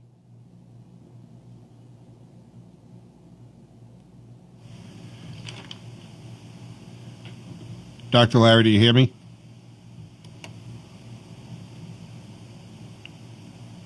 Dr. Larry? Do you hear me?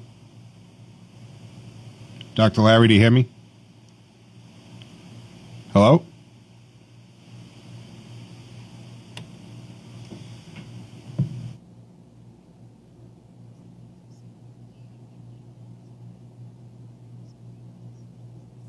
Times homeowners get themselves in a tough situation because what they've actually signed, the agreement they've actually made, is actually indeed an estimate. And when they show me that estimate, they tell me, no, but this is what the contractor gave me and I signed it. And I say, yes, you did, but unfortunately this is an estimate because this doesn't have the provisions and the necessary contract language to protect you and to really give you justice over your investment. And in order to really understand this, you must understand at the very basis what a contract is. So whenever somebody is coming to your property and proposing a roof price, they're most likely going to show you what's called an estimate. It's just a detailed proposal of work to be done.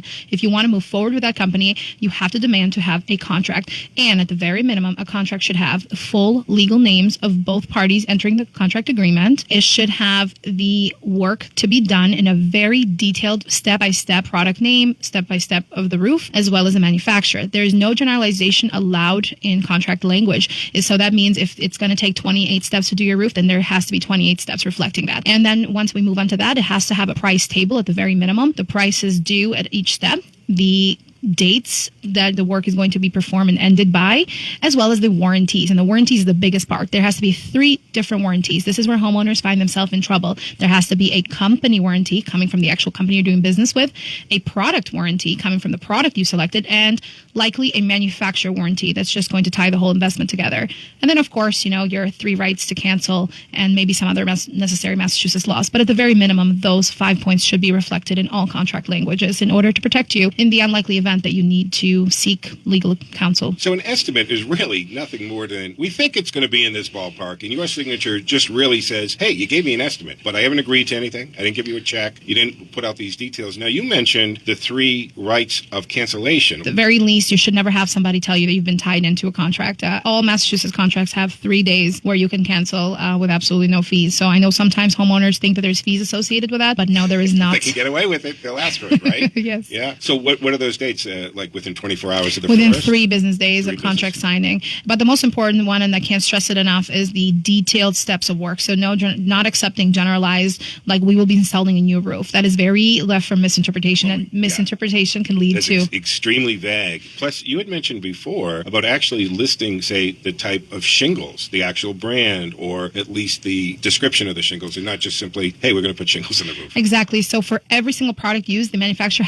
name has to be stated over and over again, and that particular product name has to be stated over and over again. This is going to allow you, in an unlikely scenario, to not let the contractor assume that you understood that he was going to put a generic or another product, because this is where I see roofing go wrong.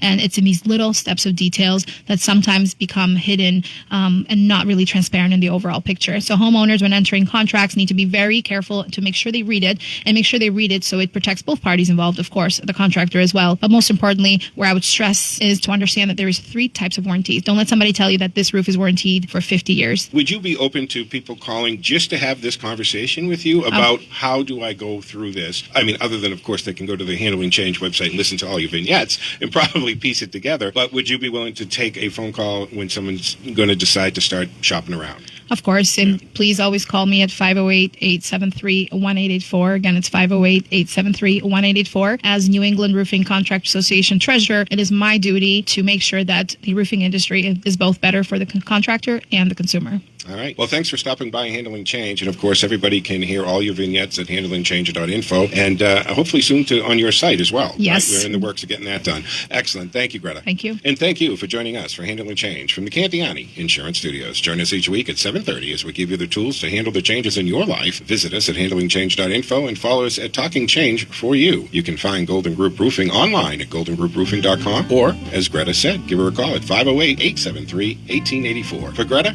I'm Joe Mangiacotti. To join the conversation, call 508-871-7000. That's 508-871-7000. Now, here's your host, Joe Mangiacotti.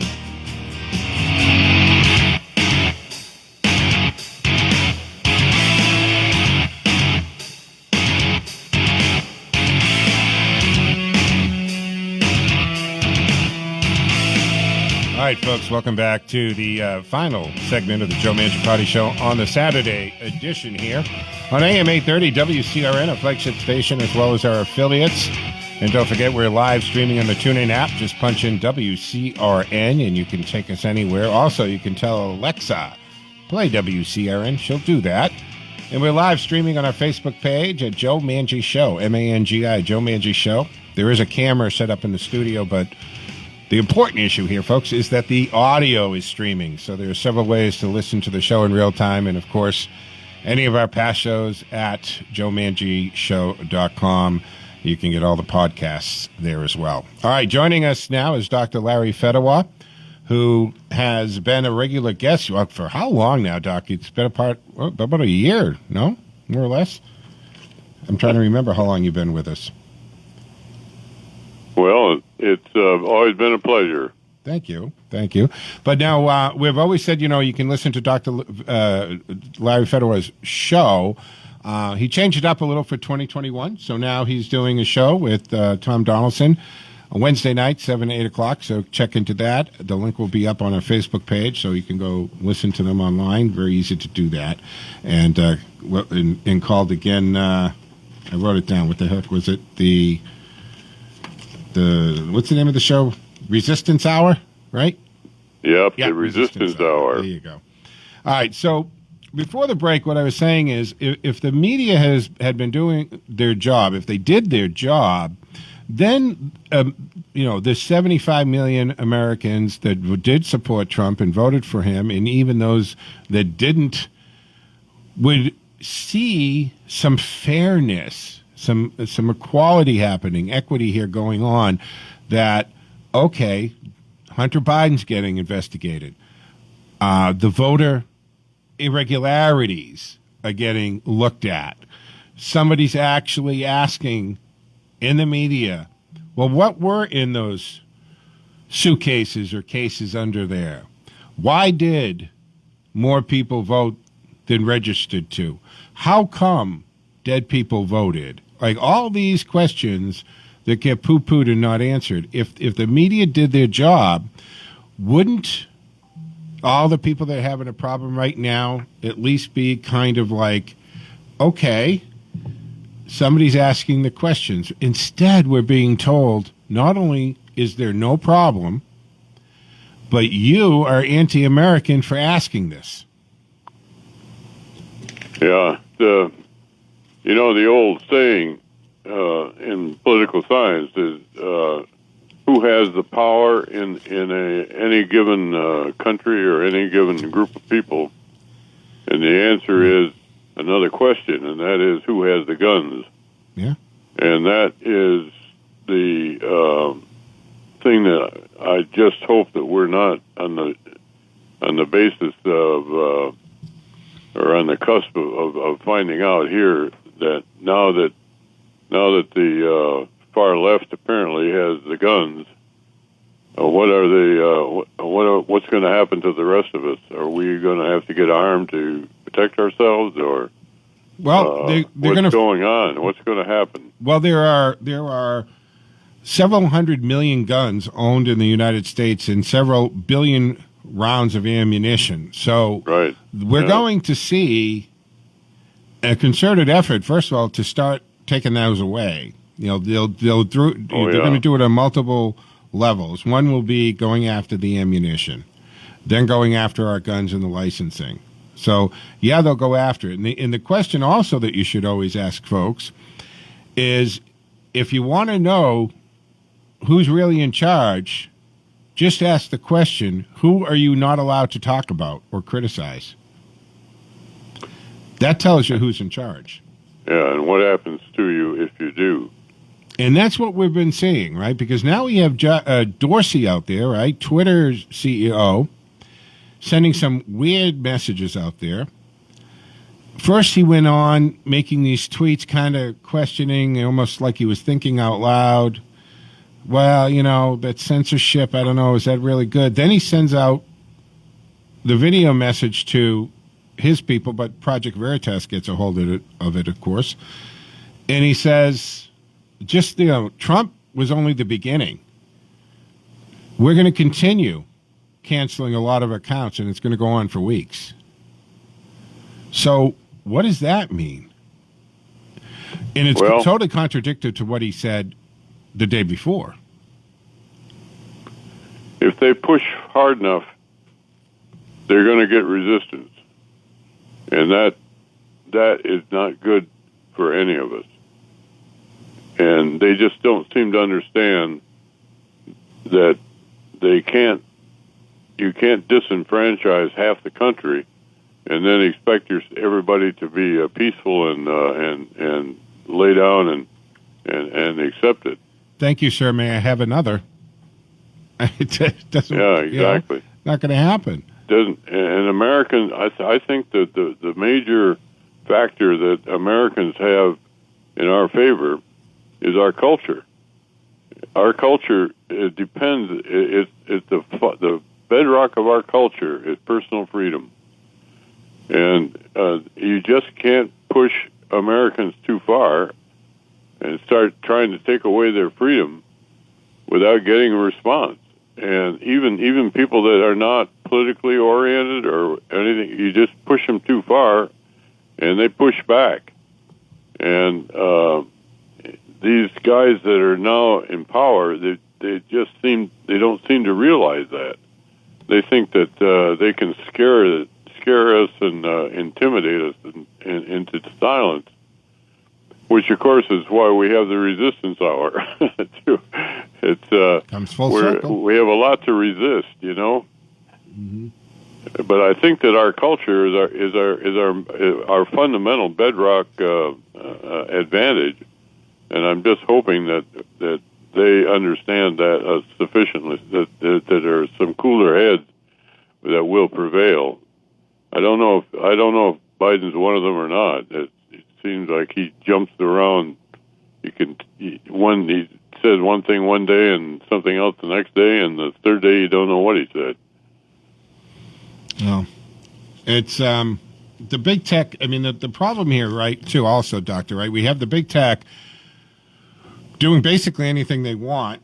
They've kind of pushed the limits. Now they know with Biden coming in, they can do almost anything they want. However, not only are there Republicans who are saying, look, you've been shadow banning and kicking around Republicans and conservatives for years, but you've got an element of Democrats like Elizabeth Warren here in Massachusetts who think that they're too big for their britches and that Section 230 has to be addressed. Now, Section 230, I get why that was put in the 90s, or I think maybe it was 2000 or something, where this technology that was kind of unknown and certainly wasn't understood, I think, from the majority of the body, the congressional body as a whole, because today I still think a lot of members of Congress don't totally get the social media yet. But the point is, they said, okay, we got to let this thing grow. Is it a publication? Is it a platform? We don't know. There's been efforts over the years to put the internet under FCC. There's been a lot of pushback to that. Now, if they were under the FCC, maybe that would bring some fairness to it. But then again, now we have the AOCs of the world. She's coming out. She's talking the other day in a post about conversations happening in Congress to rein in the media. So are we going back to this fairness doctrine with government officers in studios like mine standing over my shoulder, or monitoring the shows and pulling the plug if they don't like it, if I dare speak out against the state? Like, what does that mean? What does that mean? What are they calling, and who's defining hate speech? Because it's amazing what the left decides is hate speech. First of all, they decide anything that's critical of them is automatically hate speech. Well, one of the other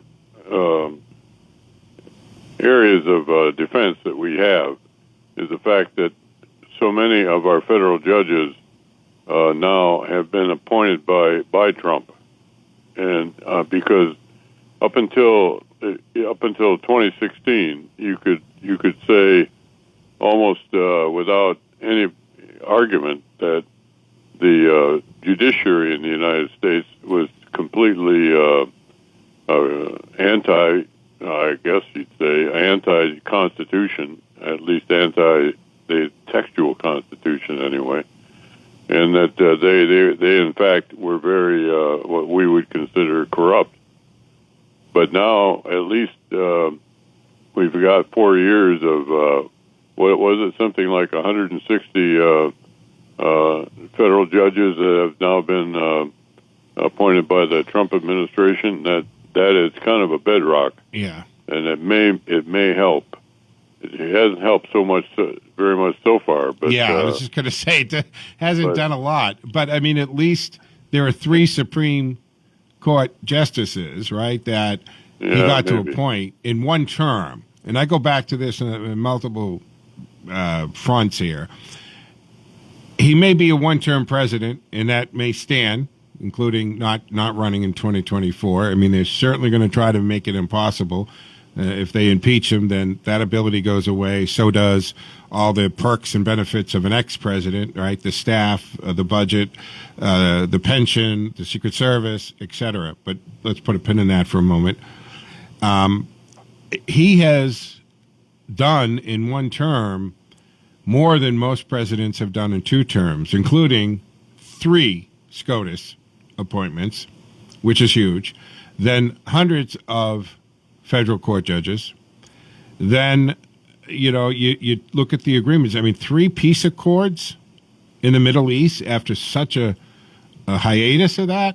I mean, that's a miracle. And what is that going to mean down the road? Because earlier in the show, I was talking about the tensions between mainland China and Taiwan are increasing. Taiwan's autonomy is being threatened to be taken away. They have kind of pushed themselves into India. They're pushing themselves, building islands literally into the ocean. They're talking about actually moving into our hemisphere.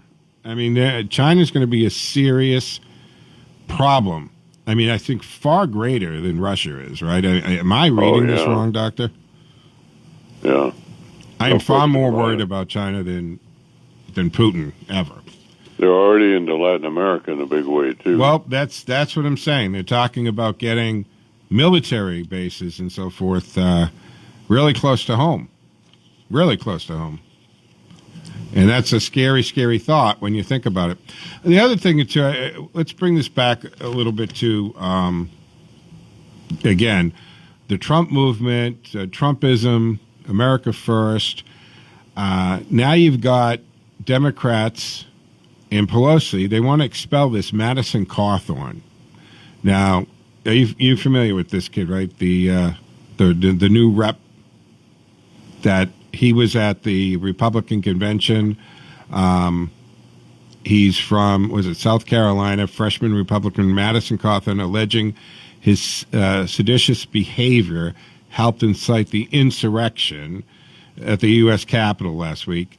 And Democrats from his 11th district have written to Pelosi asking for an investigation into him.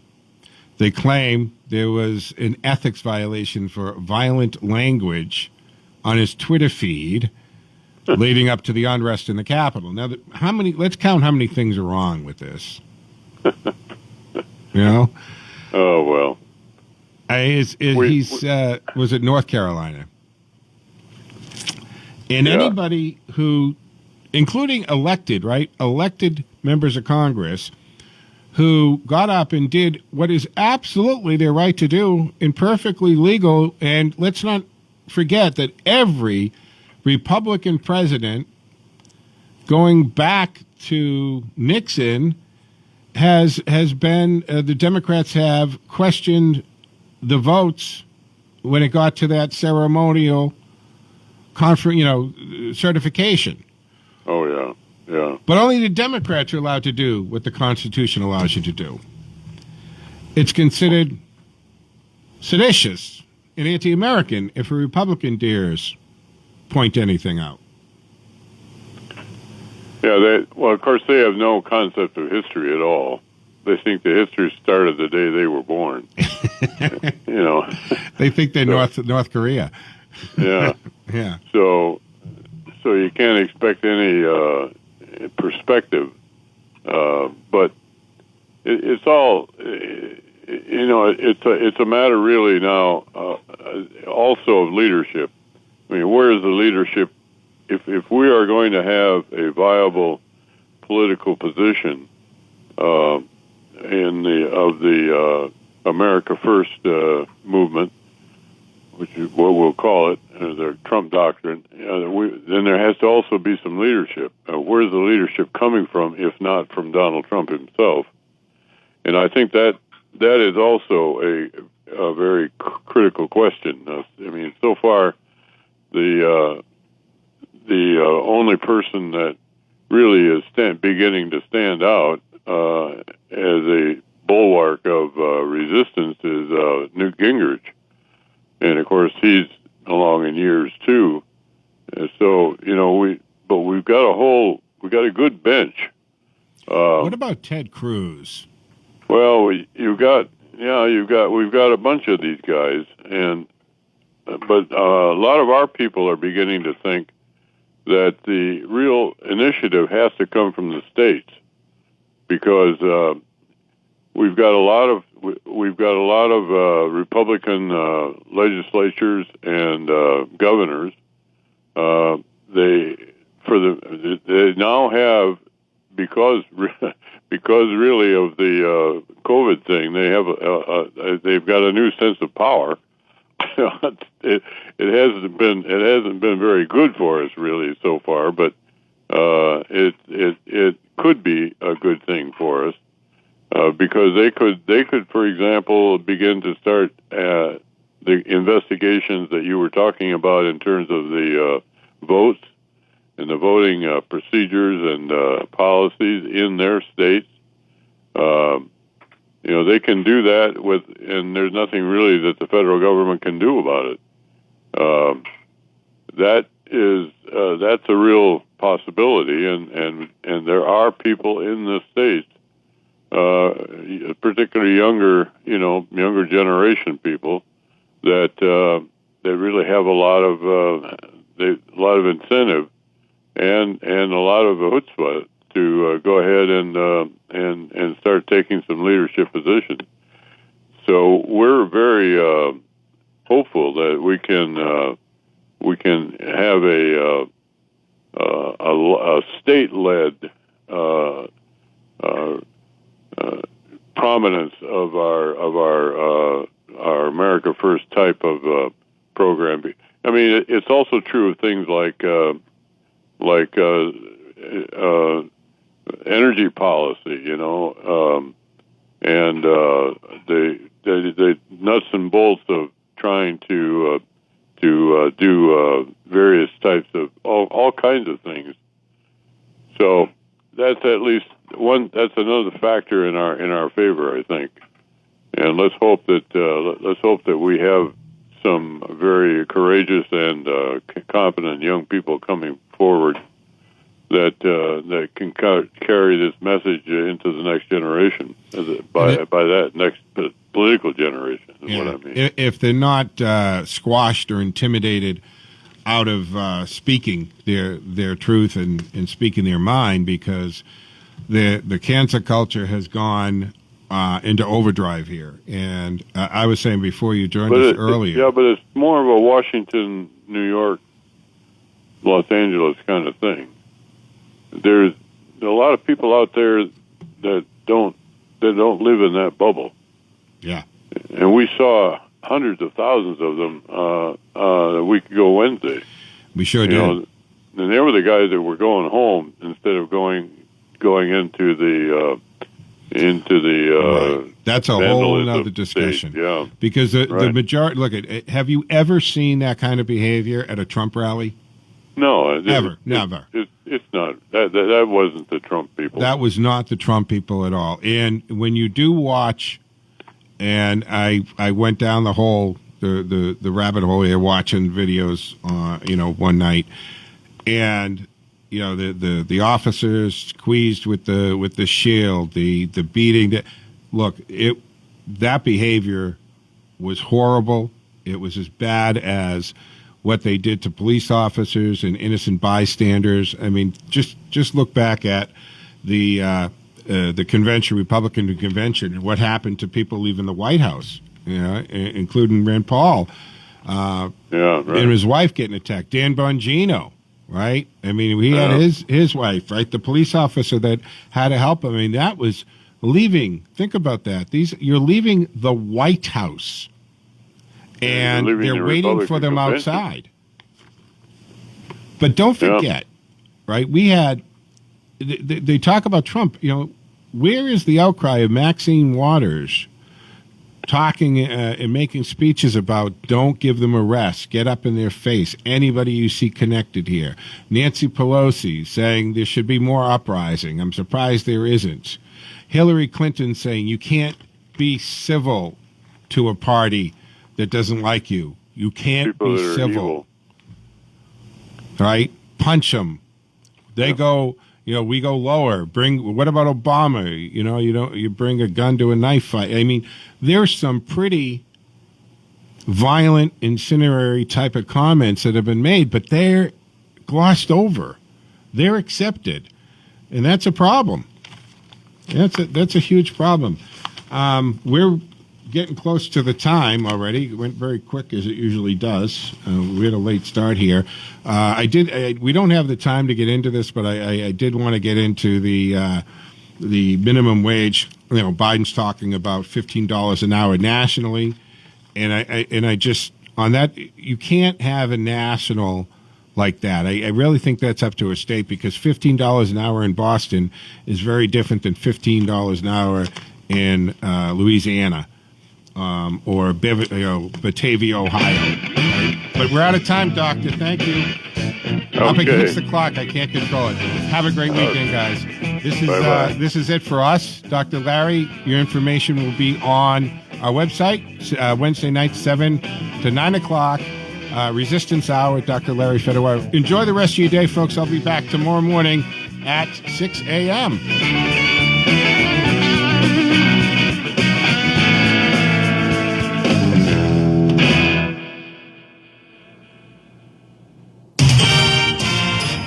WACE Chicopee and WCRN Worcester.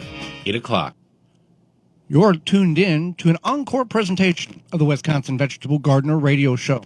The phone line and email are still open for your questions. Enjoy this presentation. We'll return with live programming in March. Trees make that grass look a little bit greener, as well as preserving what you grow.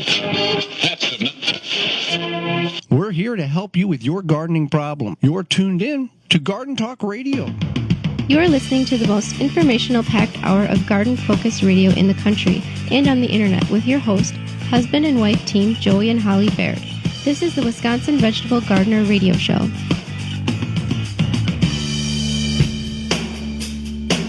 Welcome to the Wisconsin Vegetable Gardener Radio Show. The Wisconsin Vegetable Gardener Radio Show is presented to you by Power Planter Earth Augers, the official digging tool to find the right size